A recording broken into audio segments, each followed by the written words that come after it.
తెలంగాణ భవన్లో new year వేడుకలు జరిగాయి. కొత్త సంవత్సర క్యాలెండర్ డైరీని బీఆర్ఎస్ వర్కింగ్ ప్రెసిడెంట్ కేటీఆర్ ఆవిష్కరించారు.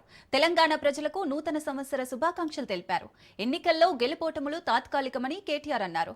ప్రజల గుండెల్లో బీఆర్ఎస్ నిలిచి ఉంటుందన్నారు. ఇచ్చిన హామీలను కాంగ్రెస్ నెరవేర్చలేదన్నారు.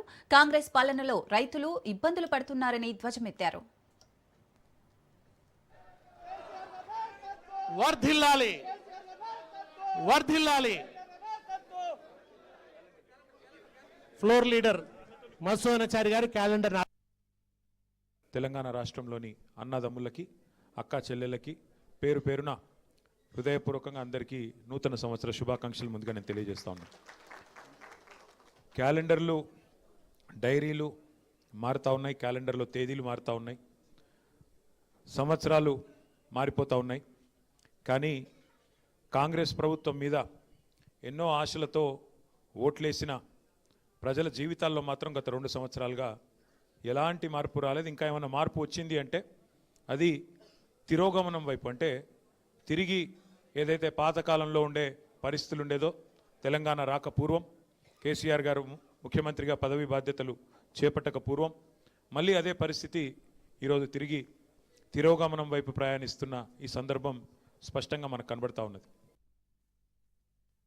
తెలంగాణ వ్యాప్తంగా రుణమాఫీ పేరుతో జరిగిన దగ, రైతు బంధు ఎగ్గొట్టి 2 సార్లు చేసిన మోసం, 6 గ్యారంటీలు 420 హామీలు, వాటి మీద ప్రజల తిరుగుబాటుకు నాయకత్వం వహించిన మా కార్యకర్తలకి, మూసీలో జరుగుతున్న దాష్టీకానికి వ్యతిరేకంగా గలమెత్తిన సోదరులకి, హైదరాబాద్ సెంట్రల్ యూనివర్సిటీలో భూములు గుంజుకుంటుంటే తెగువను ప్రదర్శించిన మా విద్యార్థి సోదరులకు సోదరీమణులకి, అట్లాగే ఈరోజు రాష్ట్రంలో జరుగుతున్న ప్రతి అన్యాయంపై ఎలుగెత్తి పోరాడుతున్న మా తెలంగాణ తమ్ముళ్ళు ఆడబిడ్డలు పేరు పేరున బారాస సైనికులు, భారత రాష్ట్ర సమితి సైనికులందరికీ హృదయపూర్వకంగా నేను వారికి శిరస్సు వంచి వినమ్రంగా నమస్కారాలు, వారికి అభినందనలు కూడా తెలియజేస్తా ఉన్నా.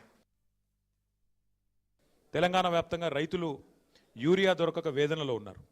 చలికాలంలో ఈరోజు పొద్దునే నేను చూస్తూ ఉన్నా, చలికాలంలో ఇంతటి చలిలో మొత్తం రాష్ట్ర వ్యాప్తంగా ఉన్న రైతాంగం ఒక్కొక్క యూరియా బస్తా కోసం అల్లాడిపోతూ ఇవాళ గంటల తరబడి దినాల తరబడి లైన్లు కట్టే దుస్థితి మళ్ళీ తెలంగాణకు దాపురించిన పరిస్థితిని మనం చూస్తూ ఉన్నాం.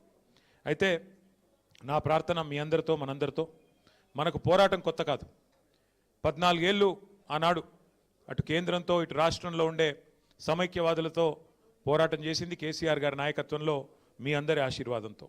అట్లాగే 10 ఏళ్ళు మరి తెలంగాణ రాష్ట్రం ఏర్పడ్డ తర్వాత మీ అందరి కష్టంతో, మీ అందరి దయతో కేసీఆర్ గారు ముఖ్యమంత్రిగా పదవి బాధ్యతలు చేపట్టిన తర్వాత 10 ఏళ్ల తెలంగాణ మీద కేసీఆర్ గారి ప్రగతి సంతకం చిరస్మరణీయమైనది, దాన్ని ఎవరు తుడిపేయలేదనే మాట కూడా నేను మీకు గుర్తు చేస్తూ ఉన్నా. అట్లాగే గత 2 సంవత్సరాలుగా పోరాట స్ఫూర్తితో ఏ రకంగానైతే కార్యకర్తలు, నాయకులు, ప్రజలు కదం దొక్కారో కాంగ్రెస్ పార్టీ యొక్క దుష్పరిపాలన మీద, దాన్ని కూడా మనం